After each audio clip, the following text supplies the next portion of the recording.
Hola a todos, bienvenidos a un nuevo módulo, en este caso el módulo 4 del curso nacional de coach y atletas de FETRI-TF. Mi nombre es Juan Manuel Lanza y les voy a presentar prevención de lesiones y primeros auxilios. Vamos a hacer un repasito para los que no me conocen. Como les dije, soy kinesiólogo, licenciado en kinesiología y fisiatría. Me recibí en el año 2008 en la Universidad Abierta Interamericana en Rosario. Luego ya comencé a trabajar y a continuación comencé con el curso de especialista en kinesiología del deporte en la Universidad de Favaloro en Buenos Aires, finalizado en el año 2012.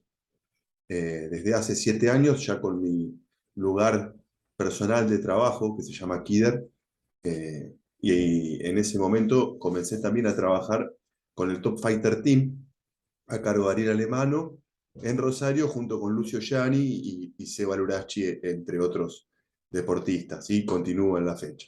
Además, este último año fui convocado a ser kinesiólogo en la selección argentina de Taekwondo ITF, y hoy estoy trabajando en esas funciones también. Bueno, vamos a empezar a hablar un poquito de lo que nos concierne. ¿Por qué vamos a hablar de prevención? Porque yo insisto y pregono que la prevención no solo es importante para evitar una lesión, sino que así también es para mejorar el rendimiento del deportista. ¿Por qué? Porque previniendo, nosotros, más allá de que el deportista no se lesione, aumentamos capacidades físicas que luego en el deporte van a dar un mejor resultado y un mayor rendimiento, que vamos a hablar a continuación al respecto de eso. Y en cuanto a lo que refiere al proceso de rehabilitación, siempre el tiempo para prevenir es muchísimo más corto que el tiempo que se tarda para curar cualquier lesión.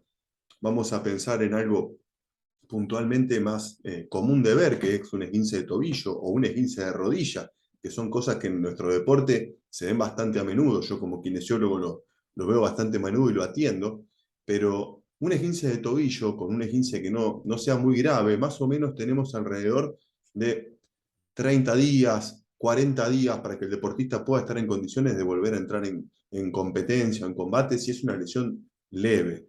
Y tengan en cuenta que con un trabajo preventivo previo, nosotros nos evitamos de ese tiempo, que es un tiempo considerable, más allá del tiempo fisiológico que lleva adelante, es el tiempo que el deportista necesita para volver a tomar confianza de esa articulación que quedó en un estado medio inestable posterior a la lesión. Y todo ese tiempo nosotros lo ahorramos trabajando de forma preventiva, evitando que eso suceda. Siempre es mejor evitar que eso suceda a tratar de solucionarlo, tanto para el cuerpo técnico, como para el instructor, como para el deportista en sí, como también para nosotros los profesionales de la salud. Y es aplicable en cualquier ámbito, no solamente tiene que ser aplicado en el alto rendimiento deportivo. Yo lo aplico ya hace varios años y en nosotros es una herramienta fundamental, pero también se puede trabajar tranquilamente en el amateurismo porque son ejercicios que se pueden hacer sin muchos materiales. No tenemos que contar con una gran infraestructura para poder trabajar y, y hacer prevención, que a continuación les voy a detallar cómo las vamos a llevar adelante. Y lo que tiene esto es que no solo involucra al deportista, sino que también involucra al instructor en un proceso de trabajo preventivo, porque el instructor se tiene que poner en un lugar de también educador, en este caso, como lo hace como instructor, para que el deportista tenga, más allá de una rutina que se la puede generar el mismo instructor o un kinesiólogo, sino también una conducta de que esto sea parte de su entrenamiento. Como herramientas para el trabajo preventivo tenemos las que están nombradas a continuación, que son varias, pero desde la kinesiología yo lo que hago es trabajar con las dos primeras. Las que están a continuación, tanto la fuerza como la coordinación, como la pliometría, se llevan aparte a cargo del preparador físico, sobre todo, o el entrenador, en todo caso. Y luego está lo que vendría a ser el entrenamiento silencioso que tienen que ver con la alimentación, la hidratación y el descanso. En este caso, un poquito más, sobre todo la parte de alimentación e hidratación, a cargo de la persona que trabaja en nutrición, con nuestro deportista, que también es una gran herramienta y debería ser utilizada por todos los deportistas. Por último, bueno, el descanso hace a que todo sea de muchísima mejor calidad y de mejor manera. Bien, yo les nombré la propiocepción.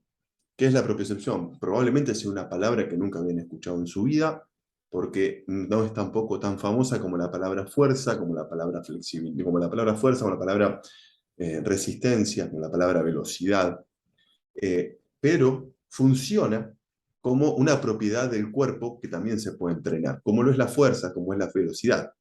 Entonces, como pueden leer, un término que encontré acorde es que es la capacidad que tiene nuestro cerebro de saber la posición exacta de todas las partes de nuestro cuerpo en cada momento. Esto nos indica que nosotros tenemos que tener la capacidad de percibir cómo estamos ubicados en el espacio sin la necesidad de verlo. De eso se trata. ¿De dónde proviene esa información? Porque uno se pregunta cómo hacemos para llevarlo adelante sin el sentido más importante que tenemos en el momento de la ubicación, que es la vista. Esto proviene de unos receptores que se llaman propioceptores, que se encuentran en diferentes partes de nuestro cuerpo, sobre todo en articulaciones, tendones y músculos. Por eso, lo que yo les explicaba anteriormente, cuando nosotros tenemos un esguince de tobillo, una lesión articular, esos propioceptores se ven dañados por la lesión y luego hay que reeducarlos para que el deportista vuelva a tener esa capacidad propioceptiva de responder. Y no es solo importante porque la propiocepción nos va a dar cómo estamos ubicados en el espacio, sino que también nos va a dar la posibilidad de mejorar nuestra técnica, nuestra fuerza, nuestra reacción. Es importante la propiocepción desde todo punto de vista y no solamente desde la rehabilitación, sino más bien desde la prevención. ¿Qué hacen esos propioceptores? ¿Cómo trabajan? Van a sensar los cambios de movimiento. Nosotros cuando realicemos un movimiento X con cualquier parte del cuerpo, ellos son los que detectan lo que estamos haciendo. Por ejemplo, si estamos abriendo y cerrando una mano con los ojos cerrados, lo que sensa eso, lo que nos damos cuenta que está sucediendo, lo hacen los propioceptores, esos receptores de los que hablamos que están en articulaciones, músculos y tendones. A esos movimientos, el cerebro lo analiza y actúa en consecuencia ajustando el movimiento. O sea, si yo quiero agarrar y saltar de un lado al otro, le voy a dar la información de salto y de caída y el cerebro va a responder para que el cuerpo se acomode en el salto y en la caída. Es un ejemplo. Puede pasar también con una patada. Nosotros cuando agarramos y hacemos una técnica de una patada de costado o una técnica de un dorio chagi, la rotación del pie de base, tanto por un lado como la posición del pie que va a estar pateando, son todos a cargo del sistema nervioso, en este caso del sistema propioceptivo, entre otras cosas. Pero el sistema propioceptivo es muy importante, que quiero que en realidad eso le quede en claro, que no es simplemente una palabra difícil y bonita que queda aplicada por ahí. Y lo más importante, que es muy fácil de entrenar y de muy rápida entrenabilidad.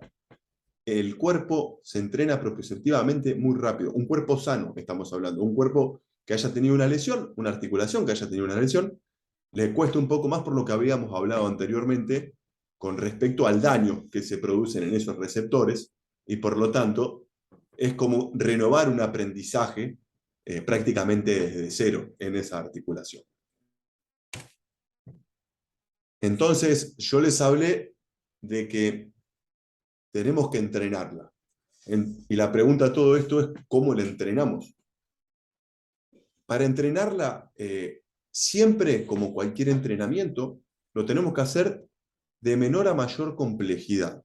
Esto es muy importante. ¿Por qué? Porque si nosotros no le damos un estímulo de una complejidad baja a una persona que no ha entrenado nunca su sistema propioceptivo, que, abro paréntesis, puede estar de forma innata muy activado ese sistema propioceptivo, sin la necesidad de entrenarlo y estimularlo, ya va a estar activo, pero imagínense si a eso nosotros logramos mejorar y estimular ese sistema propioceptivo, cómo nos va a repercutir en el atleta, que va a ser mejora de rendimiento sobre todo, y también lo que estamos hablando nosotros, el tema de la prevención de las lesiones.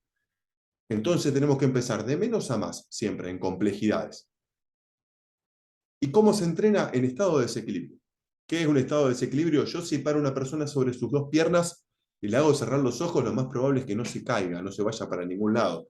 ¿Por qué? Porque va a tener una base de sustentación más grande, más ancha. En cambio, por ejemplo, yo si esa persona la paro sobre una superficie inestable con sus dos pies, le va a costar mantener el equilibrio.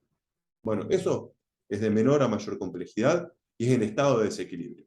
Pero, como está escrito en el ítem siguiente, la mayoría de los ejercicios propioceptivos se trabajan de manera monopodal, buscando ese desequilibrio, como decíamos anteriormente, de menor a mayor complejidad. Y esta complejidad se la podemos dar sobre todo con la superficie con la que estemos trabajando. De superficie más estable a superficies más inestables. En unas próximas diapositivas les voy a mostrar algunas superficies inestables para que tengas como una opción. ¿Qué es estable? El piso. El piso, no el piso de goma. El piso de goma ya tiene una cierta inestabilidad. Si bien en el taekwondo está incorporado como la superficie donde se practica y el cuerpo se pone activo a ese tipo de superficie, sigue siendo una superficie inestable. Más inestable que lo que puede ser el piso de baldosas. Entonces, por lo general, se le pide al alumno, al deportista, que comience con algo en un piso estable, en un piso de baldosas, y lo probamos. Si le resulta demasiado sencillo, ya lo vamos llevando a un ejercicio un poquito más complejo con una superficie que le genere más dificultad. Que de eso se trata, generarle dificultad al equilibrio. Porque en equilibrio, el sistema proprioceptivo no está trabajando porque ya se encuentra informado de cómo está en el espacio. Entonces, generándole desequilibrios es como ese sistema va a generar entrenamiento. Y por otro lado, la complejidad es de cómo son las posiciones, de posiciones estáticas a posiciones dinámicas. Posiciones estáticas, al no tener movilidad de ningún tipo, ni de los brazos ni de las piernas, el cuerpo le va a costar menos encontrar el equilibrio. Lo va a encontrar más fácil. Entonces, vamos a empezar con posiciones más estáticas, con el cuerpo, que los videos van a estar en el foro y los van a tener para verlos cuando quieran y como material, así que cuando estén subidos, vayan, vean y cuestionen al respecto. También les va a servir para poder entender de lo que estamos hablando. De trabajos estáticos a trabajos dinámicos, de trabajo con los miembros quietos a trabajo con movimientos de los miembros, tanto de las manos como de las piernas, y tanto movimientos específicos como movimientos inespecíficos. Puede ser desde mover los brazos en diferentes direcciones a mover las piernas en diferentes direcciones, o directamente simular golpes de puño o simular alguna que otra patada, también para entrenar el sistema propioceptivo. Y esto es muy importante, se puede entrenar tanto en estado de reposo como en estado de fatiga. Y es importante entrenarlo de las dos maneras, porque tanto en reposo como en fatiga el sistema propioceptivo trabaja mucho mejor en estado de reposo porque está más fresco, para decirlo de alguna manera, el cuerpo, y recibe mejor la información. Pero en estado de fatiga, nosotros si, por ejemplo, estamos en una situación de una competencia, que estamos tanto, puede ser en un entrenamiento, en una competencia de lucha, puede ser en una competencia de forma, donde venimos con mucho rodaje dentro del mismo torneo, el cuerpo se empieza a cansar. Nosotros, estando propioceptivamente activos, en el momento en el que el cuerpo necesita responder, lo va a hacer de todas maneras. Por eso se entrena en los dos estados. Cuando estamos frescos, que estamos plenos, cuando recién arrancamos, como también cuando estamos en estado de fatiga. Va a funcionar, les aseguro que anda muy, muy bien. Lo que les decía de las superficies inestables. De izquierda a derecha tienen superficies inestables de todo tipo, tamaño e inestabilidad. A la izquierda, la primera es un mini tramp, un trampolín, que da una cierta inestabilidad dentro de todos los que tenemos aquí adelante, que son el trampolín y diferentes bosus. El trampolín suele ser menos inestable y el que menos problemas le va a traer al momento de generar equilibrio al deportista. Luego tenemos el que vemos chiquitito verde a la derecha, es el que para mí sigue en estado de inestabilidad. Luego va el azul del medio, el bosu, llamado bosu, que es el azul que es un poquito más grande con el fondo negro que está a la derecha. o sea, vendría a estar entre el verde y el otro azul. Y por último, el gris que tenemos a la izquierda, al lado de la cama elástica, es muy inestable. Y también depende de cuán inflados se encuentren cada uno de los dispositivos. Estos dispositivos se pueden comprar y encontrar inclusive en Mercado Libre. Algunos son más costosos, otros no, pero no es necesario que arranquemos con todo. Podemos invertir en algunos para tener una herramienta más y poder dar una herramienta más al deportista para que tenga para trabajar esa inestabilidad, y a ustedes como coaches, como instructores, le va a dar más herramientas para poder generarle un entrenamiento un poco más complejo a su deportista. Esto les nombraba anteriormente. Les recomiendo ver los videos que están subidos en el campus para poder comprender lo que hablamos anteriormente. Son videos ejemplificados, hechos por un artista marcial, que es Lucio Gianni, que ya viene entrenando conmigo hace mucho tiempo, y los van a ver también en diferentes complejidades con diferentes superficies, con objetos, sin objetos, con movimientos específicos, con movimientos inespecíficos, y esos son ideas, son opciones. Acá la idea es que ustedes, dentro de lo que yo les doy como herramienta, con creatividad, busquen generar sus propios ejercicios. Es infinita la posibilidad. Hay que tener creatividad e imaginación para ponerlo a prueba al deportista. Es fundamental. Ahora bien, estas son preguntas que a mí se me fueron ocurriendo a medida que iba armando en la presentación. ¿Cuántas veces por semana se puede entrenar el sistema propioceptivo? El sistema propioceptivo se puede entrenar como una parte más del entrenamiento. Se puede entrenar 2, 3 veces por semana, dependiendo de cómo diagramen el resto de la planificación de entrenamiento de su deportista. Para mí, lo ideal sería que tengan un entrenamiento, 2 entrenamientos en lo posible propioceptivos, y en el caso de poder hacer los 2, trabajar uno en estado de fatiga y en uno en estado de reposo. ¿Qué es estado de reposo y qué es estado de fatiga? El estado de reposo es cuando recién entramos al lugar de entrenamiento, al doyan, le damos ejercicios proprioceptivos y luego arranca con el resto del trabajo, de la entrada en calor. Eso es estar en estado de reposo, desde cero. Estado de fatiga es terminamos de entrenar, saludamos, bueno, vamos a trabajar ejercicios de propiocepción. ¿Cuántos? 1, 2, 3, de diferentes tipos, con diferentes irregularidades en la superficie y con diferentes elementos, dependiendo también, hay que tener en cuenta lo que yo le dije anteriormente, de menor a mayor, y dependiendo cómo esté el deportista con respecto a su estado propioceptivo. Y exigirlo. Exigirlo que el sistema propioceptivo le va a costar, pero va a responder. La pregunta que continúa tiene que ver con lo que hablábamos recién. No necesariamente se tiene que hacer antes o después de un entrenamiento de la fuerza, de un entrenamiento físico, sino que también se puede hacer antes o después de una clase. No hay un cuándo, importan los dos, así que se pueden hacer tanto antes como después de una sesión de entrenamiento de artes marciales. ¿Y se puede hacer propiocepción sin tener entrenamiento de artes marciales el mismo día? Sí, también. El sistema propioceptivo funciona todos los días, así que también lo podemos entrenar. Eso no hay ningún problema. Y esto es una pregunta que suele surgir, que es, ¿qué hago? ¿Entro en calor? ¿No entro en calor? ¿Lo entreno desde cero?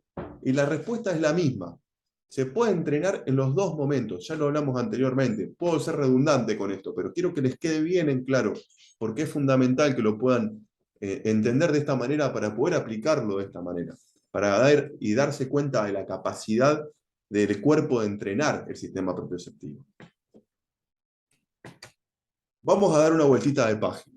Le voy a sacar un poquito del sistema propioceptivo, vamos a empezar a hablar de la flexibilidad.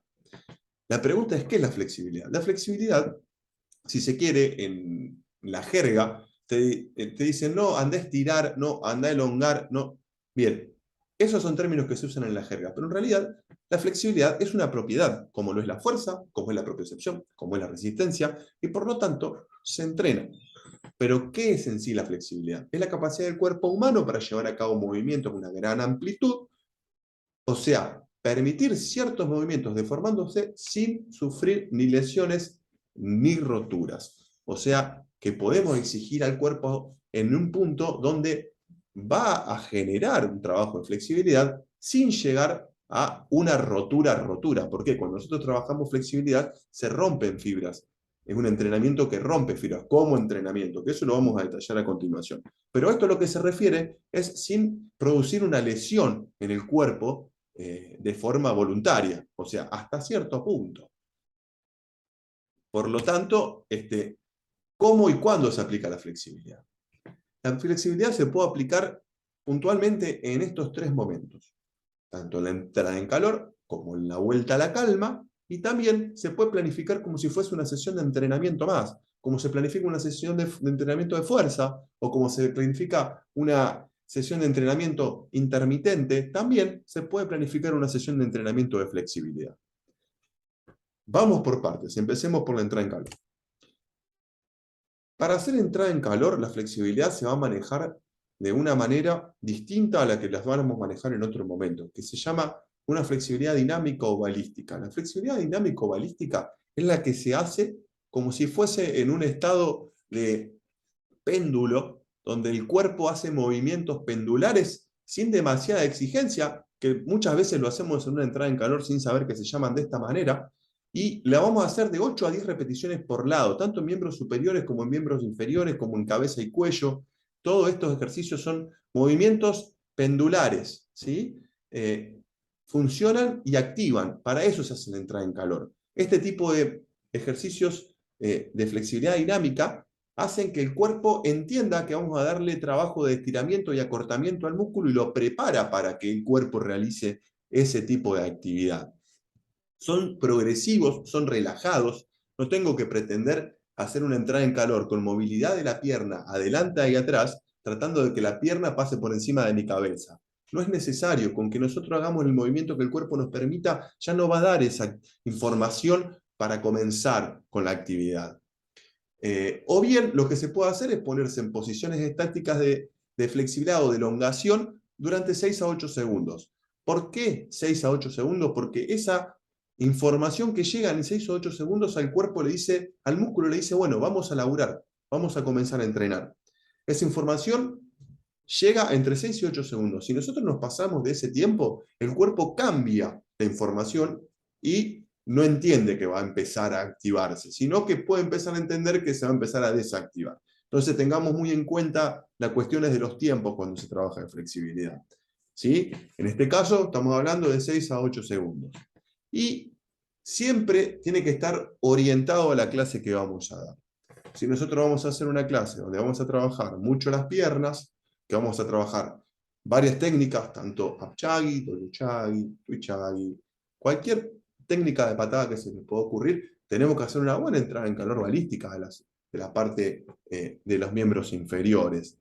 Eso como para que tengamos una ejemplificación al respecto. Ahora bien, hablamos de entrar en calor, vamos al otro extremo, vamos a la vuelta a la calma. La vuelta a la calma es cuando terminamos un entrenamiento, terminamos un combate, terminamos un torneo, eso es la vuelta a la calma.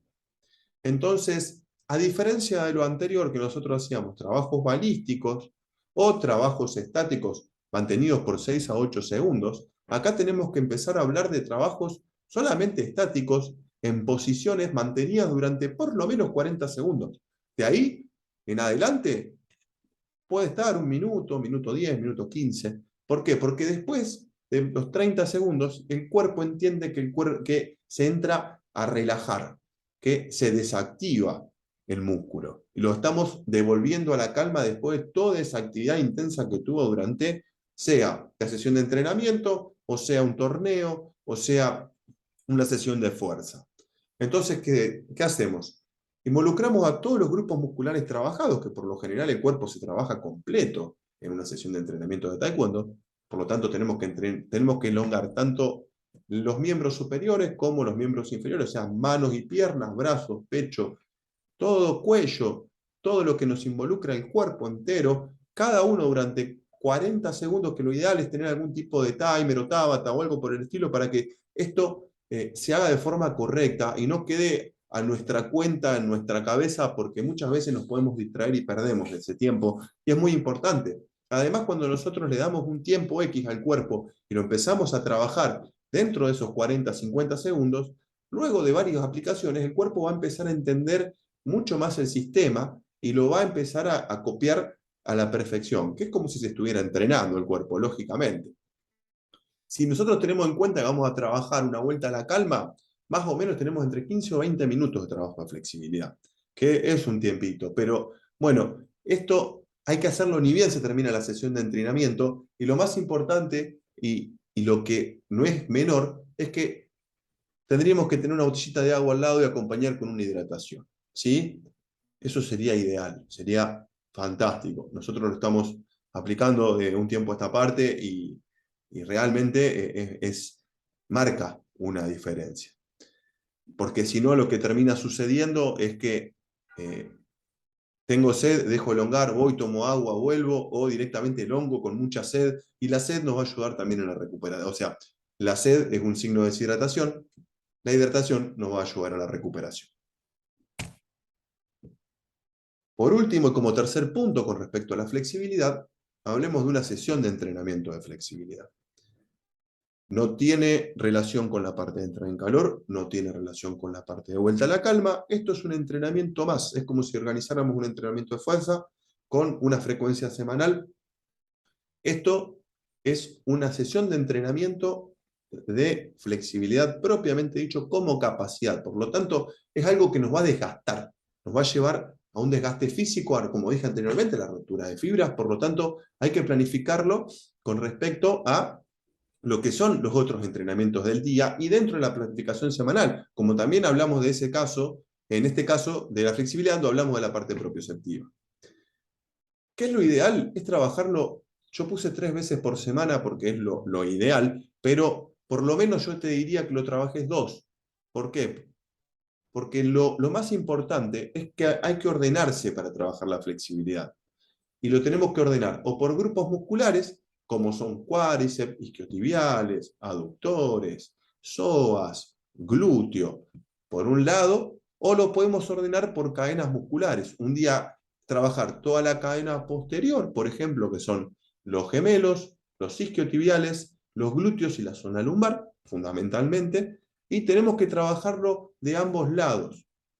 Yo a esto lo recomiendo hacer con un trabajito de 1 minuto con 3 repeticiones por cada lado, alternando el trabajo de una pierna, por ejemplo, estamos gemelo de un lado, termina el minuto, vamos al gemelo del otro. Y así estamos durante 3 repeticiones por lado. De ahí pasamos y trabajamos los isquiotibiales, por ejemplo. Y así sucesivamente. Es importante tener un orden para no dejar ningún grupo dentro de la cadena muscular sin trabajar. Eso es importante. Y esto nos va a llevar más o menos 20-30 minutos. Ustedes tengan en cuenta que es 3 minutos por grupo muscular, por pierna, eso hacen a 6 minutos. Imagínense, si eso le vamos sumando, vamos a tener unos 20-30 minutos y cansa, ¿eh? Es un trabajo que cansa, pero tiene muy buen resultado. Para tener en cuenta, esto también lo que pasó con propiocepción me pasó con flexibilidad. ¿Qué tenemos que tener en cuenta en torno al entrenamiento de la flexibilidad? Esto es tan sencillo como que el músculo que es más flexible es más fuerte. ¿Sí? ¿Por qué? Aquí hay una cuestión de física propiamente dicha. El músculo cuanto más se estira, almacena energía potencial, energía elástica, y cuando va a ejercer el movimiento, lo transforma en energía cinética y en potencia. Entonces es un músculo más fuerte.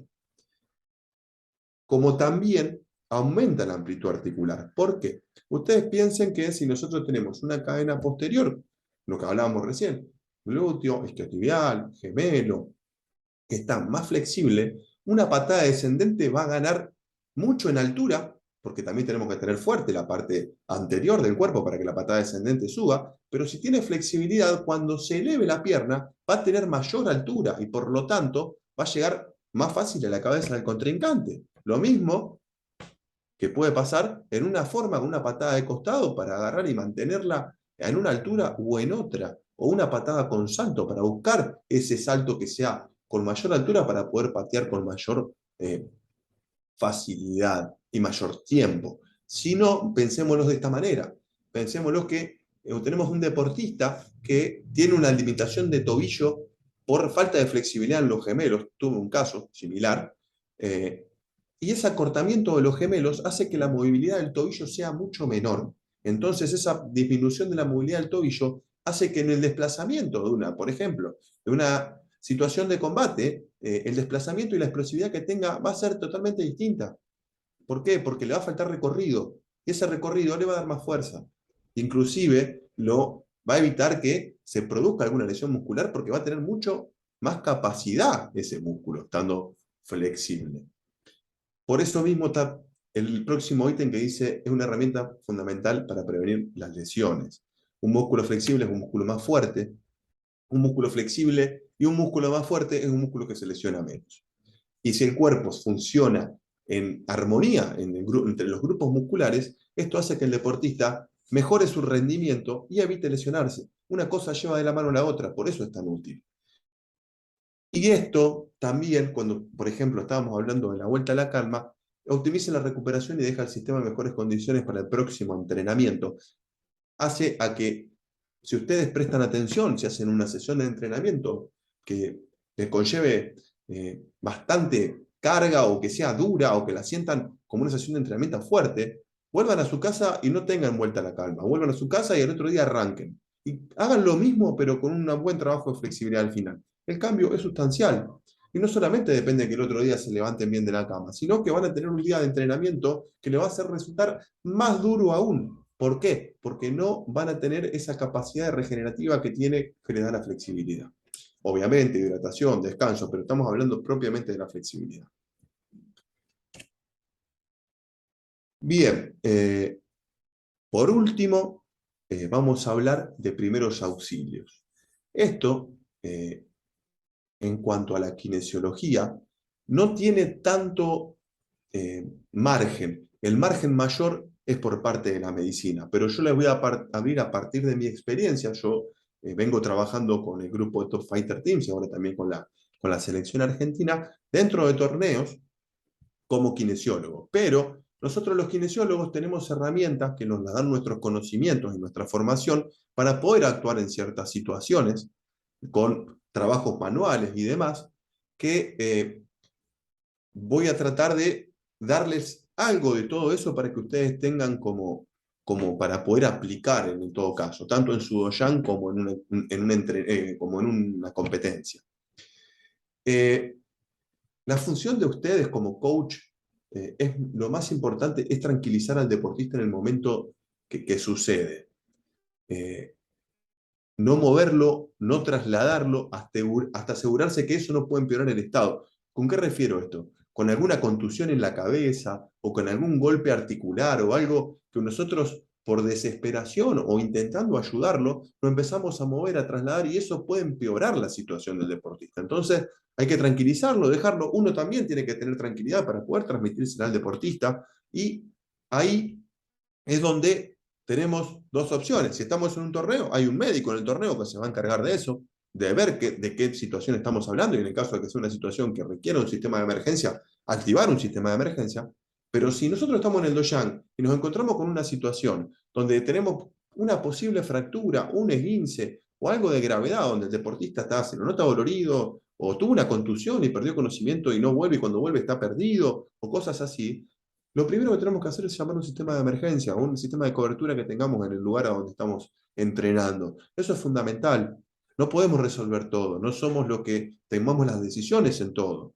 Entonces tenemos que ocupar nuestro lugar y llamar a ese tipo de cuestiones. Ahora bien, si se encuentra con la presencia de un golpe, o sea, bastante común, un golpe por una patada, un golpe por un golpe de puño o alguna caída o alguna torcedura leve o algo que son cosas que nosotros vemos bastante habitual, lo más importante es, ni bien sucede, sale de la actividad y se le coloca hielo durante 20 minutos con un trapito húmedo por medio. Eso lo va a ayudar a que el proceso inflamatorio no siga su curso y lo vamos a ayudar a detenerlo. La aplicación de esos 20 minutos durante las primeras 72 horas se realiza de la siguiente manera. Son 20 minutos de aplicación de hielo, se quita 20 minutos y se vuelve a colocar 20 minutos. Ese proceso lleva una hora. A ese proceso, las primeras 72 horas, lo podemos hacer cada 2 horas. Es una hora de trabajo, 20 sí, 20 no, 20 sí, 2 horas sí. Y repito el proceso. Eso se llama el periodo inflamatorio agudo. Por eso lo vamos a aplicar de esa manera. Y luego lo vamos a empezar a aplicar cada 2 horas durante 20 minutos las veces que podamos. ¿sí? Es importante diferenciar las primeras 72 horas del el resto del trabajo, del resto del tiempo, perdón. Eh, y lo que es indispensable y lo que tenemos que entender es que el cuerpo no siempre se cura solo y nosotros no somos los que tenemos que tomar la decisión de sí, no, médico no. No, médico sí porque se nos pueden escapar cosas por más experiencia que tengamos cuando hacemos un, un diagnóstico, si lo queremos decir de alguna manera. Para algo los médicos estudiaron y están capacitados para poder darnos una herramienta con eso.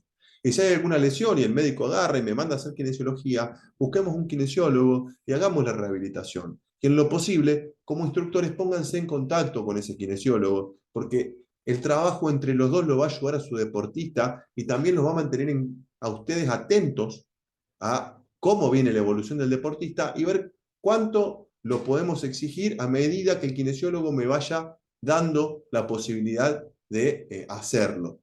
Así que tómense esto como algo que realmente es muy importante, es muy, muy importante, hace mucho a la diferencia.